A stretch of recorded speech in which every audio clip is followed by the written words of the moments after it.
na'udzu billahi min syururi anfusina wa min sayyiati a'malina. May yahdihillahu fala mudilla lahu wa may yudlil fala hadiyalah. Wa asyhadu an la ilaha illallah wahdahu la syarikalah wa asyhadu anna Muhammadan abduhu wa rasuluhu la nabiyya ba'dah. Allahumma salli wa sallim wa barik ala nabiyyina Muhammad wa ala alihi wa sahbihi wa man tabi'ahum bi ihsanin ila yaumidin, amma ba'd. Kaum muslimin dan muslimah, ikhwatal iman wa akhwati fiddin rahimani wa rahimakumullah. Alhamdulillah di kesempatan sore hari ini kembali kita bisa kemudian bertafakuh fiddin untuk kemudian saling tawassau bil haq wa tawassau bis sabr, memberikan nasihat dalam kebenaran dan juga memberikan nasihat untuk kemudian bersabar. Yang mana di kesempatan sore hari ini masih dengan tema sebagaimana pertemuan-pertemuan sebelumnya, yaitu berkaitan dengan penasucian jiwa, kajian-kajian tentang tazkiyatun nafas, di mana di sore hari ini kita akan ambil tema dan sedikit kita akan bahas tema tentang di antara penyakit hati itu adalah berputus asa, terutama berputus asa dari rahmat Allah Subhanahu wa taala.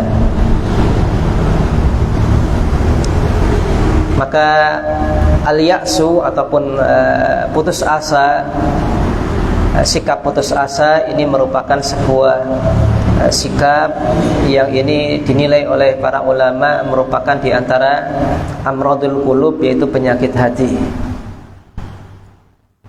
Karena dengan putus asanya seseorang ini menunjukkan rendahnya athiqatu billah, keyakinannya, kepercayaannya kepada Allah Subhanahu wa taala, dan juga rendahnya tawakalnya kepada Allah Subhanahu wa taala.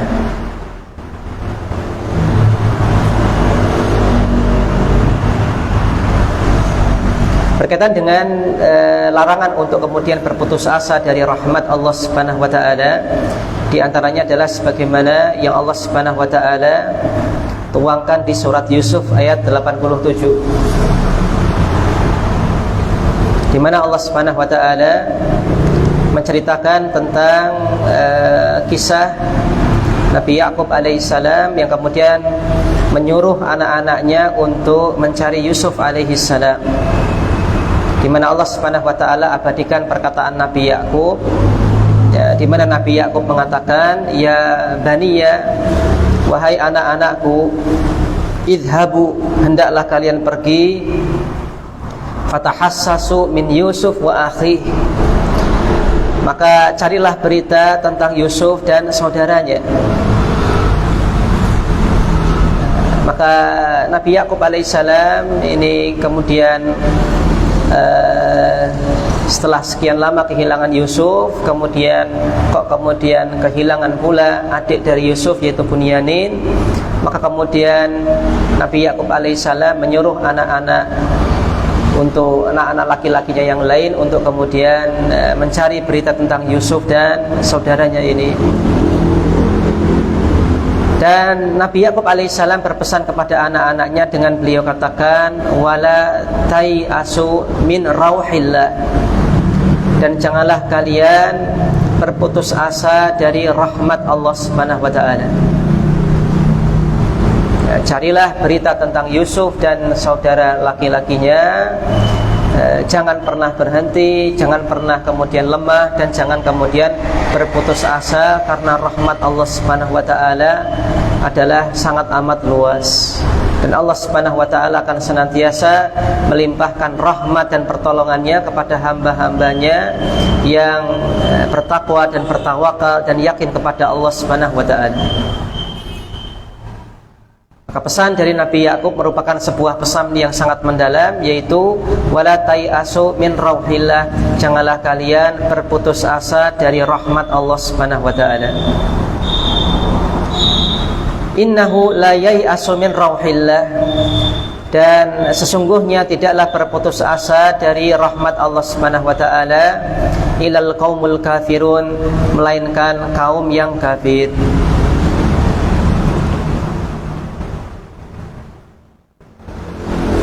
Kaum muslimin dan muslimah rahimani wa rahimakumullah, maka dengan tegas Allah Subhanahu wa taala katakan, mengabadikan perkataan Nabi Yakub alaihissalam, la tai'asu min rauhillah. Janganlah berputus asa dari kasih sayang Allah Subhanahu wa taala, dari rahmat Allah Subhanahu wa taala. Dengan kata lain, di sini ada perintah bagi kita untuk kemudian untuk percaya dan yakin kepada Allah Subhanahu wa taala.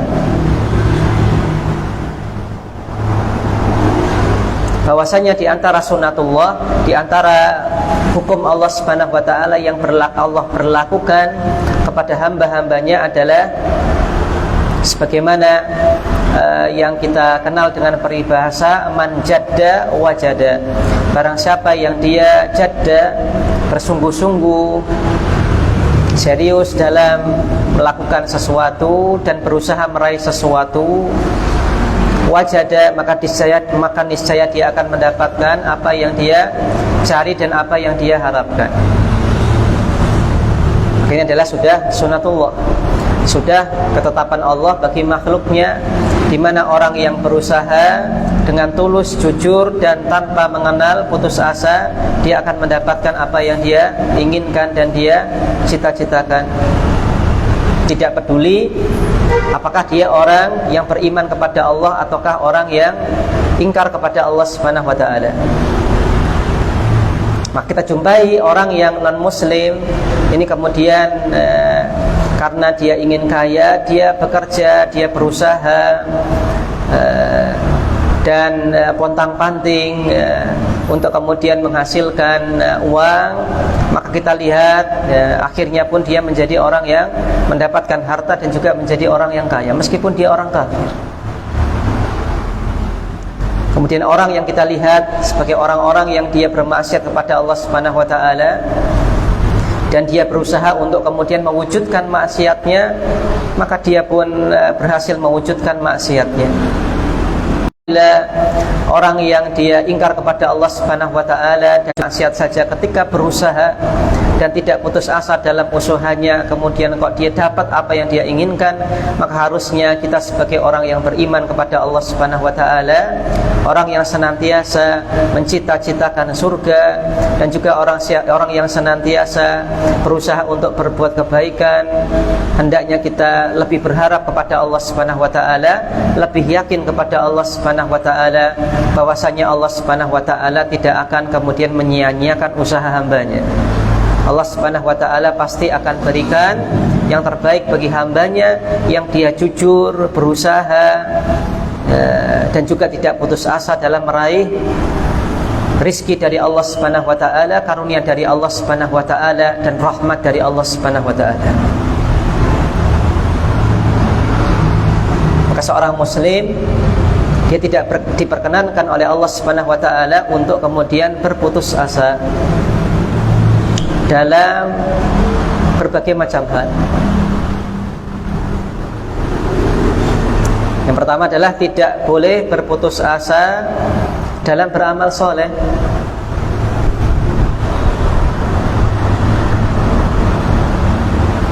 Ya, di antaranya misalkan memberikan nasihat.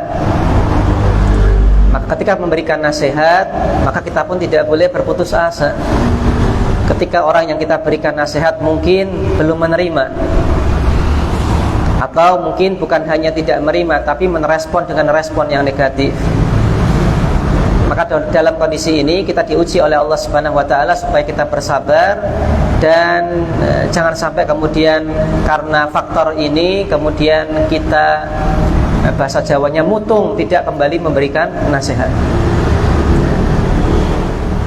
Ya, banyak orang yang kemudian mengucapkan perkataan-perkataan, wis dikandani ping pirang-pirang, sudah dikasih tahu beberapa kali, kok nggak mau manut, ya sudahlah, nggak usah diurusi.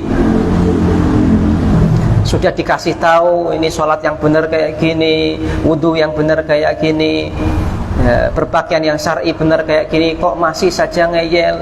Sudahlah, memang orangnya pancen dablek. Maka ini sering kita dengar ungkapan-ungkapan seperti ini yang menunjukkan keputusasaan dalam kita memberikan nasihat kepada orang lain. Dan ini tidak diperkenankan.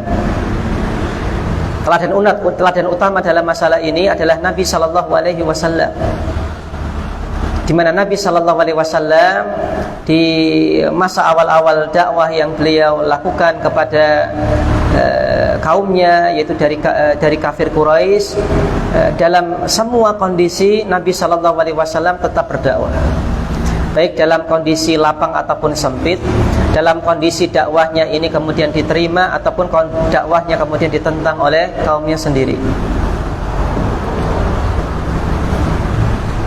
Bahkan kepada paman beliau sendiri, yaitu Abu Thalib, yang sebenarnya Abu Thalib ini dalam hatinya mengakui bahwasanya Muhammad itu adalah di atas al-haq.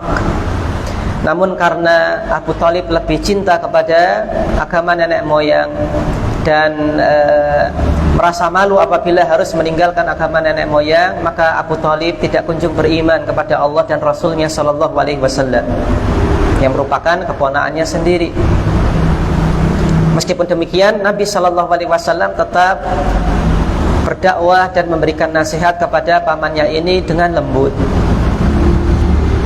Wahai pamanku, katakanlah la ilaha illallah, sebuah kalimat yang aku bisa membelamu nanti di sisi Allah Subhanahu wa ta'ala. Maka setiap ada kesempatan, maka Nabi Sallallahu Alaihi Wasallam mengajak dan menasihati pamannya tersebut untuk kemudian meninggalkan agama kesyirikan, kemudian kembali kepada agama tauhid. Maka meskipun respon dari paman beliau ini bukan merupakan respon yang positif, tapi respon yang netral, dalam artian ya tidak menerima, cuman tidak kemudian memarahi Nabi, tidak kemudian mengintimidasi Nabi, tidak ya. Tapi tentunya Nabi Sallallahu Alaihi Wasallam sebagai keponakannya merasa bersedih, kenapa kok pamannya ini tidak kunjung mau beriman kepada Allah Subhanahu wa ta'ala, tidak mau kemudian mentauhidkan Allah Subhanahu wa ta'ala. Namun ternyata kesedihan beliau ini tidak membuat beliau kemudian berputus asa untuk kemudian tetap memberikan nasihat kepada paman beliau, yaitu Abu Thalib.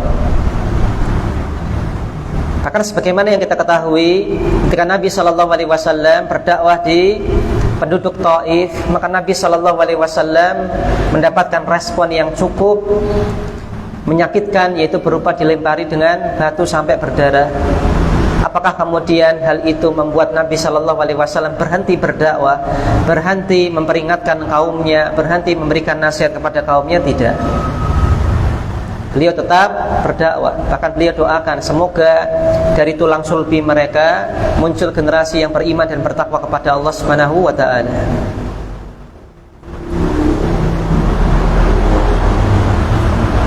Juga ketika Nabi Sallallahu Alaihi Wasallam beserta keluarga besar beliau dari Bani Hashim dan Bani Muttalib, Bani Al-Muttalib ini kemudian diboikot dan juga dikepung oleh orang-orang musyrik Quraisy. Tidak boleh kemudian berdagang, tidak boleh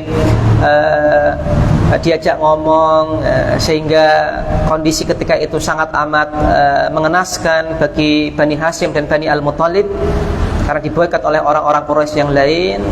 Meskipun demikian, Nabi Sallallahu Alaihi Wasallam tetap berdakwah.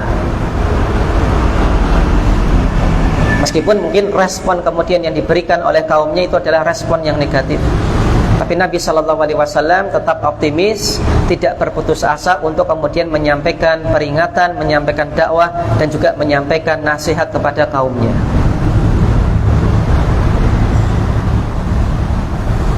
Maka sikap tafaul, yaitu optimis, itu dicontohkan oleh Nabi Sallallahu Alaihi Wasallam. Di antaranya adalah dalam berdakwah, dalam memberikan nasihat. Beliau sama sekali tidak pernah putus asa dalam berdakwah dan dalam memberikan nasihat kepada umatnya.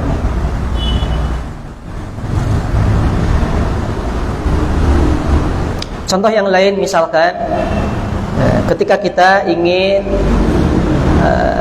berusaha istiqomah salat malam, tapi kemudian kita adalah orang yang ngantuan. Setiap mau sholat malam sudah di alarm, di polke bunyi alarmnya, tapi tetap saja kita nggak berhasil sholat malam. Malam pertama bangun, tidur lagi. Malam kedua sama, bangun tidur lagi. Malam ketiga ya alarmnya malah mati. Sampai mungkin seminggu itu kok nggak berhasil sholat malam, padahal sudah diagendakan dan direncanakan. Maka dalam kondisi ini tetap kita harus berusaha, tidak boleh kemudian berputus asa.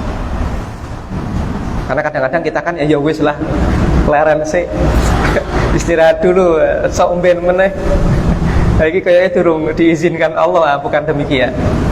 Nah ini justru tantangan bagi kita untuk kemudian wah ini harus pakai trik yang lain ini supaya saya bisa bangun. Maka jangan kemudian malah berputus asa, malah terbawa suasana dan ikut arus. Harusnya apa? Dilawan untuk kemudian bisa menambah ibadah dan ketaatan kepada Allah Subhanahu wa taala berupa salat malam. Begitu pula dalam menghafalkan Al-Qur'an misalkan. Maka mungkin kita menghafalkan kok nggak hafal-hafal, teman kita sudah hafal, kok saya nggak hafal-hafal. Berusaha dengan cara ini, cara itu, kok tetap saja hafalannya kurang. Maka dalam kondisi ini pun tidak boleh kemudian kita berputus asa. Yo wis, hafalanku yo, kemampuan hafalan saya paling ya segini, ya sudahlah. Sampai ngapalin yo 3 juz sajalah sudah. Tak mantap ke 3 juz saja, nggak nambah-nambah, padahal bisa nambah sebenarnya. Mungkin ya, kecepatannya menambah itu tidak sebagaimana teman yang lain, kemudian dia merasa minder dan yang lainnya. Maka harusnya dalam kondisi ini tidak boleh kemudian putus asa, tetap nambah hafalan sambil kemudian memperkuat hafalan-hafalan yang pernah dihafalkan sebelumnya.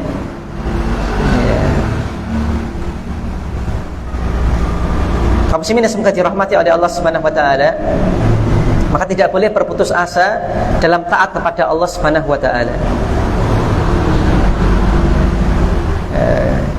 Apa ya, semboyan yang lagi ngetren sekarang, ojo leren dadi wong apik. Nah, jangan berhenti jadi orang baik. Ojo kesel jadi wong apik. Nah, jangan capek jadi orang baik. Jangan putus asa ketika Anda ini berbuat kebajikan, berbuat kebenaran, maka insyaallah taala Allah lah yang akan membalas Anda meskipun manusia tidak membalas Anda. Dan kebajikan apapun yang kita tanam, maka insyaallah taala ini akan ada buahnya, terutama bagi kita yang akan kita petik nanti di hari pembalasan. Kemudian yang kedua adalah kita juga tidak boleh berputus asa untuk mendapatkan ampunan dari Allah Subhanahu wa taala.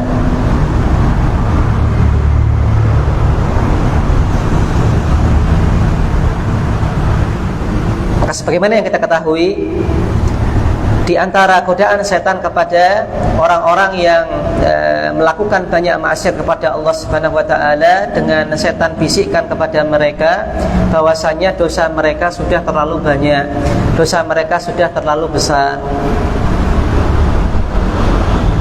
sudah kotor sekali di hadapan Allah Subhanahu wa taala. Kemudian setan menimbulkan dan meniupkan keputusasaan dalam hati mereka, di mana mereka akhirnya berpikir, nggak mungkin saya ini diampuni oleh Allah Subhanahu wa taala. Padahal Allah Subhanahu wa taala mengatakan innallaha yaghfirudz dzunuba jami'an.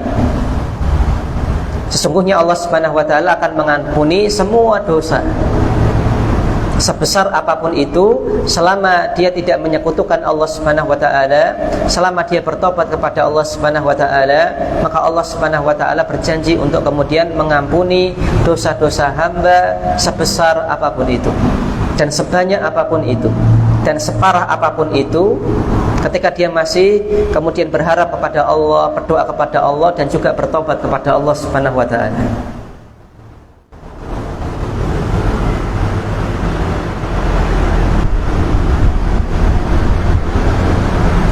Maka apabila kita termasuk orang-orang yang dalam kondisi ini melakukan banyak dosa, dosa apapun yang kita lakukan, entah dulunya kita meremehkan dosa kecil sehingga banyak dosa kecil yang kita lakukan sehingga dosa ini menumpuk-numpuk, ataupun dosa-dosa besar yang belum kemudian kita bertobat dari Allah Subhanahu wa taala terhadap dosa tersebut, Maka meskipun sering kita jatuh bangun dalam masalah dosa, dosa taubat, dosa taubat, dosa taubat, berdosa istighfar dan seterusnya, maka jangan pernah kemudian Anda berputus asa dari ampunan Allah Subhanahu wa taala, karena Allah Subhanahu wa taala akan senantiasa tetap mengampuni hambanya sampai kemudian hamba tersebut bosan sendiri bertobat kepada Allah. Maka selama hamba ini tidak bosan bertobat kepada Allah dan minta ampun kepada Allah Subhanahu wa taala dengan jujur, maka Allah Subhanahu wa taala berkenan untuk kemudian mengampuni hamba tersebut. Maka ampunan dari Allah Subhanahu wa taala begitu luasnya dan pintu taubat Allah Subhanahu wa taala begitu terbuka lebarnya. Selama hamba tersebut belum sakaratul maut, selama hamba tersebut tidak melakukan syirik akbar dalam menutup hidupnya, tetap akan ada ampunan dari Allah Subhanahu wa taala bagi hamba seberapa banyak pun hamba melakukan dosa. Maka jangan pernah untuk kemudian tergoda dengan bujuk rayu setan, dengan setan bisikkan kepada Anda bahwasanya Anda adalah manusia yang paling kotor, tidak layak untuk bersimpuh di hadapan Allah meminta ampunannya. Jangan pernah kemudian Anda berputus asa dari ampunan Allah Subhanahu wa taala, kemudian Anda merasa dosa Anda adalah dosa yang paling besar dibandingkan dengan dosa-dosa makhluk yang lain di muka bumi ini. Karena kalau kita lihat kisah sejarah perjalanan para sahabat Nabi Shallallahu Alaihi Wasallam, kita jumpai banyak atau tidak sedikit di antara para sahabat Nabi Shallallahu Alaihi Wasallam yang ini menjalani kehidupannya di masa jahiliyah dengan kehidupan gelap. Di antara contoh dalam masalah ini misalkan adalah sahabat mulia Umar ibn Khattab radhiyallahu anhu, yang beliau di masa jahiliyah betul-betul ada fase kelamnya beliau radhiyallahu anhu di masa jahiliyahnya merupakan di antara gembong kafir Quraisy yang memusuhi Nabi Shallallahu Alaihi Wasallam, bahkan berusaha membunuh Nabi Shallallahu Alaihi Wasallam. Dan suatu ketika di masa beliau sudah beriman, sudah berislam dengan baik, maka dikisahkan bahwasanya kadang-kadang Umar ibn Khattab ini diam, kemudian tiba-tiba tertawa sendiri, atau diam tiba-tiba menangis sendiri. Ya, kemudian ditanya oleh para sahabat yang lain, "Wahai Umar, Anda kenapa kok diam tiba-tiba ketawa sendiri?" Maka di satu waktu Umar menceritakan, "Saya ingat di waktu jahiliyah dulu, saya punya sesembahan bentuknya kurma, saya bentuk dengan bentuk tertentu, saya sembah-sembah, namun ketika saya lapar saya makan kurma itu.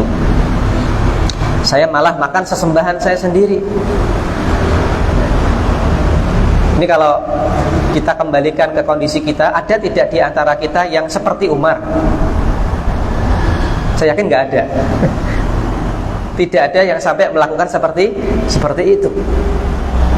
Maka ini menunjukkan bahwasanya ada fase di mana Umar ibn Khattab di masa jahiliyahnya beliau melakukan kesyirikan, bahkan sampai dalam taraf tadi memakan sesembahannya sendiri.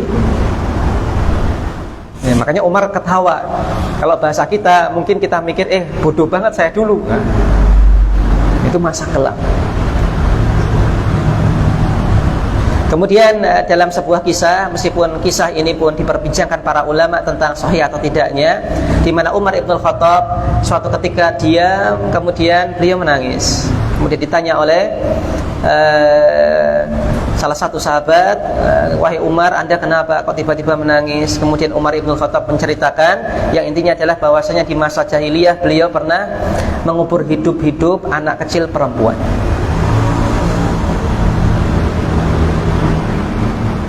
Dan di masa jahiliyah Umar radhiyallahu anhu, beliau pernah memukuli budak wanita yang ketika itu budak wanitanya masuk Islam. Masuk Islam, Umar tahu, kemudian Umar siksa dalam bentuk dipukuli. Umar yang ini punya postur besar, gagah, dan sebenarnya beliau adalah orang yang gentleman, sampai kemudian tega memukuli seorang wanita, bahkan budak lagi. yang lemah gara-gara keimanan budak wanita tersebut. Coba kita bayangkan, kaum muslimin dan muslimah, kita yakin bahwasanya kita katakan ya insyaallah taala di antara kita nggak ada yang pernah membunuh, nggak pernah ada. Setidaknya yang hadir di sini. Di antara kita tidak ada yang pernah kemudian memukuli wanita, siapapun itu, nggak pernah. Kalau berantem sama teman laki-lakinya saja mungkin nggak pernah kok. Di antara kita tidak ada yang sampai kemudian tadi seperti Umar memakan sesembahannya sendiri di masa jahiliyah beliau. Nggak ada di antara kita. Maka apabila boleh kita katakan dengan bahasa kasar, maka sebenarnya Umar radhiyallahu anhu ini di masa jahiliyah itu beliau punya fase hidup yang cukup kelam. Tapi atas rahmat Allah Subhanahu wa taala, Allah berikan hidayah kepada Umar ibn Khattab, yang mana setelah hidayah yang Allah berikan kepada Umar ibn Khattab radhiyallahu anhu ini kemudian bertobat kepada Allah Subhanahu wa taala dari berbagai macam kesyirikan yang pernah beliau lakukan, dari berbagai macam perbuatan tidak baik yang beliau lakukan, penyiksaan yang beliau lakukan kepada kaum mukminin di masa jahiliyah beliau, dan juga kemaksiatan yang beliau pernah lakukan di masa jahiliyah beliau.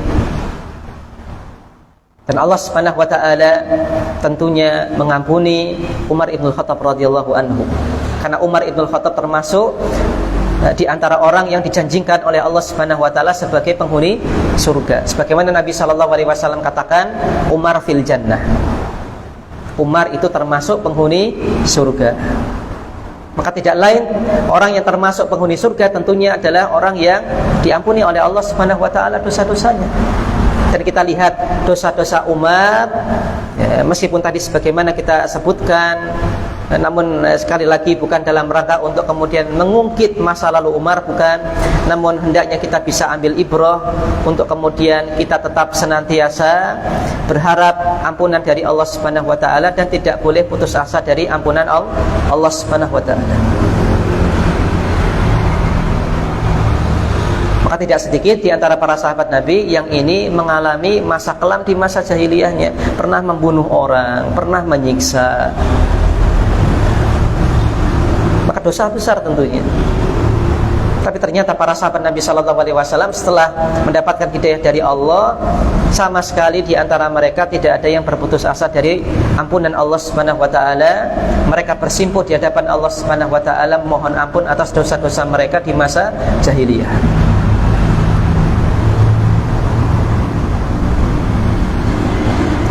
Kaum muslimin yang semoga dirahmati oleh Allah Subhanahu wa taala.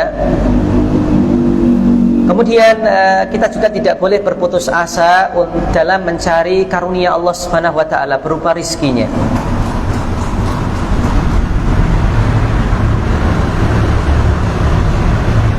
Sebaliknya kita perlu untuk kemudian semangat dan juga bertawakal kepada Allah Subhanahu wa taala, sehingga kita bisa mendapatkan apa yang kemudian kita inginkan berupa rizki Allah Subhanahu wa taala.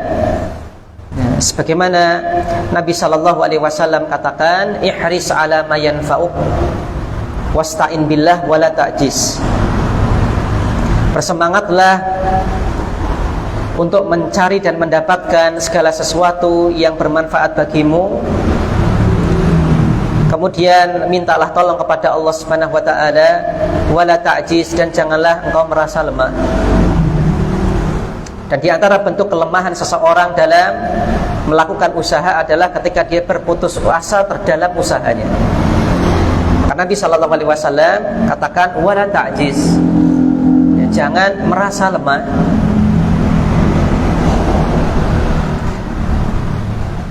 Kaum muslimin yang semoga dirahmati oleh Allah Subhanahu wa taala, di antara rahasia kenapa seseorang itu kemudian mudah berputus asa dalam usahanya adalah yang pertama, karena dia mengandalkan kekuatannya sendiri, tidak kemudian menyerahkannya kepada Allah Subhanahu wa taala. Maka ketika seorang hamba itu hanya mengandalkan kekuatannya sendiri, kecerdasannya sendiri, ataupun hartanya sendiri dan berbagai macam potensi yang dia miliki, dan dia lupakan Allah Subhanahu wa taala, maka ketika itulah hamba itu berada di kondisi yang lemah. Justru dia berada dalam kondisi yang lemah, yang mana Allah Subhanahu wa taala ketika hamba itu hanya yakin kepada dirinya sendiri, maka Allah Subhanahu wa taala akan tinggalkan hamba tersebut. Allah Subhanahu wa taala tidak akan tolong. Berbeda halnya ketika seorang hamba meskipun dia punya potensi, namun dia yakini bahwasanya potensi ini adalah sekedar dari Allah Subhanahu wa taala, dan segala sesuatu itu yang menentukan hasilnya adalah Allah Subhanahu wa taala. Maka kemudian selain dia berusaha, dia juga minta tolong kepada Allah Subhanahu wa taala, maka ini adalah seorang hamba yang beriman dan bertakwa kepada Allah, dan ini adalah seorang hamba yang kuat. Pun seandainya ketika Allah Subhanahu wa taala takdirkan yang lain yang berbeda dengan keinginannya, dia berusaha tapi kemudian dia tidak mendapatkan apa yang dia inginkan, dalam bahasa kita dia mendapatkan kegagalan, maka dengan kegagalan tersebut dia tidak akan kemudian berputus asa dan merasa lemah di hadapan makhluk. Dia akan kemudian senantiasa bangun lagi, meskipun jatuh lagi maka dia akan bangun lagi, dan seterusnya, sampai kemudian Allah takdirkan hasil baik bagi hamba tersebut. Oleh karena itulah Nabi SAW katakan, wasta'in billah, minta tolong kepada Allah. Ihris ala ma yanfa'uk, bersemangatlah engkau terhadap apa yang bermanfaat untukmu, lakukan usaha. Tapi jangan lupa wasta'in billah, minta tolong sama Allah. Jangan engkau pede dengan potensimu sendiri, kekuatanmu sendiri, kecerdasanmu sendiri, namun tetap mintalah tolong kepada Allah Subhanahu wa taala. Dan yakinlah ketika engkau minta tolong kepada Allah Subhanahu wa taala, Allah Subhanahu wa taala akan menolongmu ketika engkau adalah hamba yang jujur dalam berusaha. Maka wala ta'jiz, janganlah engkau pernah merasa lemah, dan juga janganlah engkau berputus asa. Maka Nabi SAW justru mengajarkan kepada kita kaum muslimin untuk kemudian memiliki rasa dan sikap optimis. Yang mana sikap optimis ini Nabi SAW kaitkan dengan isti'anah kepada Allah Subhanahu wa taala. Maka teman-teman bisa kemudian perhatikan dan juga mungkin bisa muhasabah diri sendiri. Mungkin pernah putus asa terhadap sesuatu. Itu rahasianya adalah yang pertama, boleh jadi tadi Anda terlalu pede dengan diri sendiri, lupa untuk kemudian bahwasanya Allah Subhanahu wa taala yang nanti akan menentukan hasilnya, meskipun Anda berusaha keras untuk mewujudkannya. Kemudian yang kedua adalah mungkin Anda kurang dalam isti'anah kepada Allah Subhanahu wa taala. Minta tolong kepada Allah Subhanahu wa taala. Sehingga Anda mengalami keputusasaan dalam usaha Anda. Kalau kegagalan biasa, semua orang pernah gagal. Gagal itu boleh, nggak masalah. Dalam artian sebuah hal yang biasa, karena gagal ini adalah sebuah proses. Yang tidak boleh itu adalah putus asa. Yang tidak boleh adalah putus asa. Seseorang yang dia gagal kemudian putus asa, nah ini dia tidak akan bisa bangkit selama dia masih berputus asa. Namun ketika seorang yang gagal namun dia tidak memiliki rasa putus asa untuk kemudian tetap berusaha untuk menggapai apa yang dia inginkan berupa karunia dari Allah Subhanahu wa taala, maka meskipun dia gagal dia akan bangkit kembali. Enggak masalah gagal. Sama dalam hafalan Quran juga sama. Targetnya seminggu misalkan hafal surat ini, kok dilalah karena satu dan lain hal gagal, maka nggak boleh kemudian putus asa. Tetap berusaha, ya sudah, gagal sekarang diperbaiki ya, pekan berikutnya tetap menghafalkan, dikejar dan seterusnya. Begitu pula dalam masalah ya ikut kajian yang itu ada ujiannya. Ya mungkin ikut kajian di periode pertama itu nilai ujiannya jelek, tapi nggak putus asa, tak ikut lagi kajian ini supaya dapat nilai yang bagus. Ya, ini ada pengalaman, ada salah satu ya, kawan kami yang dulu menjadi santri kami, yang ini ikut program bahasa Arab.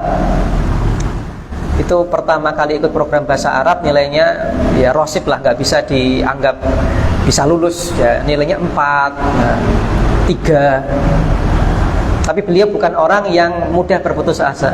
Di program berikutnya beliau daftar lagi, beliau masuk di kelas yang sama. Ya, saya tanya, kok antum daftar lagi? Ya, jawabannya adalah, ya Ustadz, saya pingin nilainya minimal 8. Nanti ujiannya minimal 8. Gagal lagi, ya, tidak sampai 8, gagal lagi. Periode berikutnya ikut lagi. Ya. Loh, antum masuk lagi? Ya, iya Ustadz, saya pengen. Kemarin belum sampai 8 Ustadz, ini baru sampai 7 apa 6 kemarin itu. Saya pengen minimal 8 lah. Nah, ikut lagi, akhirnya berhasil. Kemudian naik level, kelas sorof pun sama, tidak sekali berhasil, tapi gagal lagi. Sampai kemudian kelas advance pakai mulakhos pun sama, nggak sekali, 2 kali, 3 kali dia ikut, sampai kemudian dia mendapatkan nilai yang dia inginkan. Nah, setelah lama nggak ketemu, ini alhamdulillah ini ya, sudah lulus lah alhamdulillah, meskipun ya harus tertatih-tatih.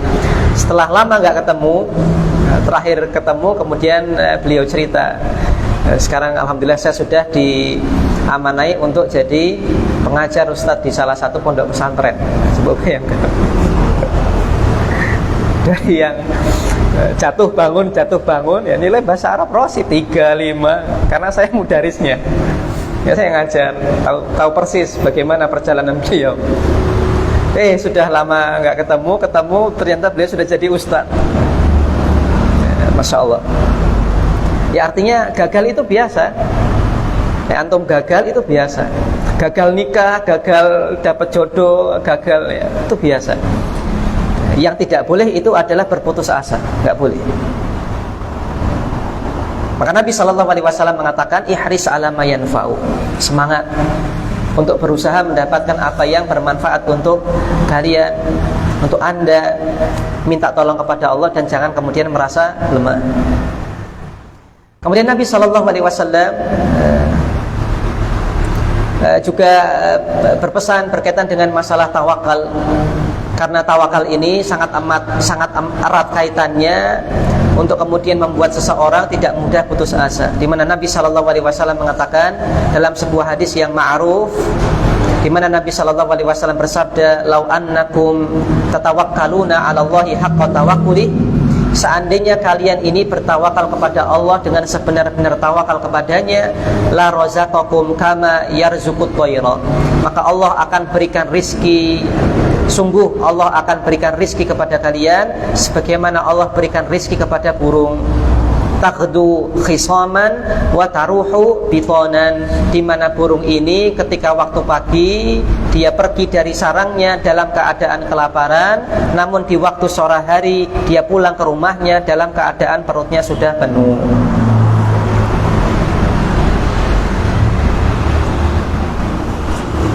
Kalau dipikir pernah tidak kita jumpai hewan itu putus asa?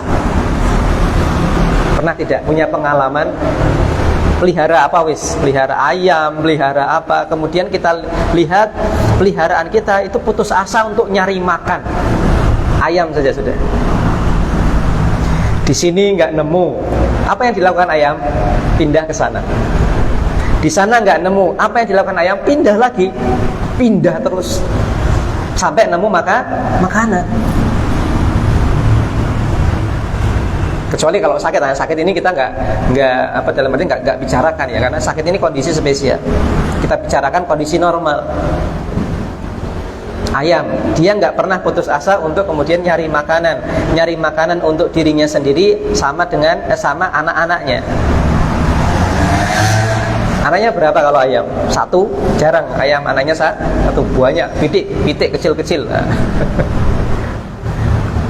Itu ngemong anak yang sekian banyak nyari makan, diikutin anak yang banyak kayak gitu, itu nggak mengeluh. Ayam. Apalagi antum pelihara kucing. Kucing itu kalau nyari makan, minta makan, putus asa tidak? Oh enggak. Meong, antum nggak ngasih makan, dia masih meong, sampai antum ngasih makan.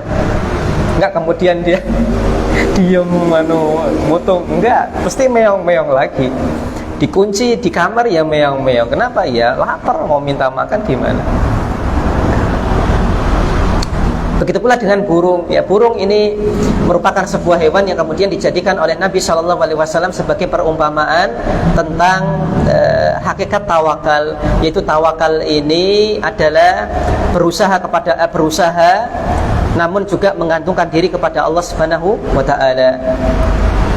Maka dikatakan oleh Nabi SAW ini seperti tawakalnya burung. Ya, burung ini di waktu pagi pergi dari sarangnya nyari makan, ada usaha. Dia mencelok di satu pohon ke pohon yang lain, di satu dahan ke dahan yang lain, di satu tempat ke tempat yang lain. Di sini nggak dapat, ya udah pindah yang lain, nggak dapat lagi pindah yang lain, sampai kemudian dia dapat makanan sehingga dia bisa pulang di waktu sore hari dalam keadaan perut yang penuh. Apa ibrohnya? Usaha dan tawakal. Tinggal kita jalani saja. Gagal biasa. Burung ketika mencari makan ini, apakah kemudian sekali jadi dapat makanan? Tidak. Burung liar, bukan burung open-openan, bukan burung peliharaan, bukan burung liar. Mau nyari makan malah apa? Mau ditangkap sama manusia. Jadi resikonya besar dia. Dan di zaman kita burung itu, ya apalagi burung yang bagus kicauannya atau burung yang ini bulunya bagus, itu dia punya resiko besar ketika dia nyari makan. Resikonya adalah boleh jadi dia nggak dapat makanan. Yang kedua adalah boleh jadi ada manusia yang mau nangkap. Resikonya besar. Meskipun demikian, apakah kemudian burung berputus asa? Tidak, tetap nyari makan. Tidak kemudian ngumpet di sarangnya dari pagi sampai sore. Enggak, tetap keluar nyari makan. Maka muslimin dan muslimah rahimani wa rahimakumullah, maka apabila hewan saja dalam usahanya untuk mencari rizki dari Allah Subhanahu wa taala, karunia dari Allah Subhanahu wa taala saja, itu tidak berputus asa. Dan burung kecil, apalagi yang lebih kecil lagi semut. Yang kemudian kita tahu ada kisah seorang ulama yang ini kemudian putus asa untuk belajar bahasa Arab. Beliau belajar nahwu kok nggak dong, nggak paham, putus asa beliau. Akhirnya apa? Ya, duduk di bawah sebuah pohon, ya, kisahnya ma'ruf insyaallah taala. Kemudian beliau ada seekor semut kecil membawa makanan yang jauh lebih besar daripada badannya. Naik jatuh lagi, sampai kemudian sedikit demi sedikit naik, akhirnya apa? Berhasil.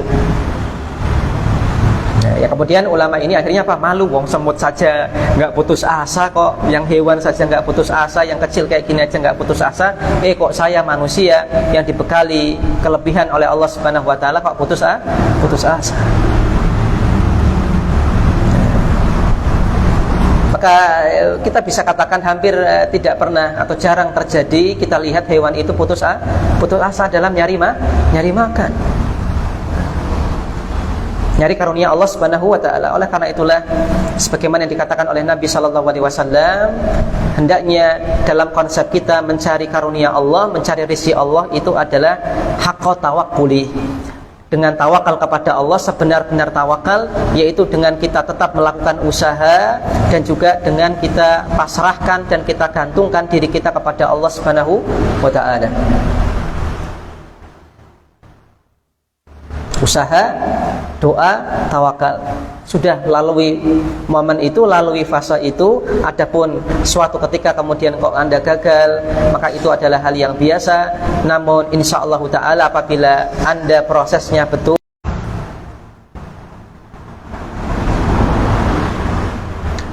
kaum muslimin semoga dirahmati oleh Allah Subhanahu wa taala, maka itu adalah sedikit berkaitan dengan masalah la tai'asu min rauhillah, janganlah Anda berputus asa. Wa sahbihi wasallam. Subhanakallahumma wa bihamdik asyhadu an la ilaha illa anta astaghfiruka wa atubu ilaik.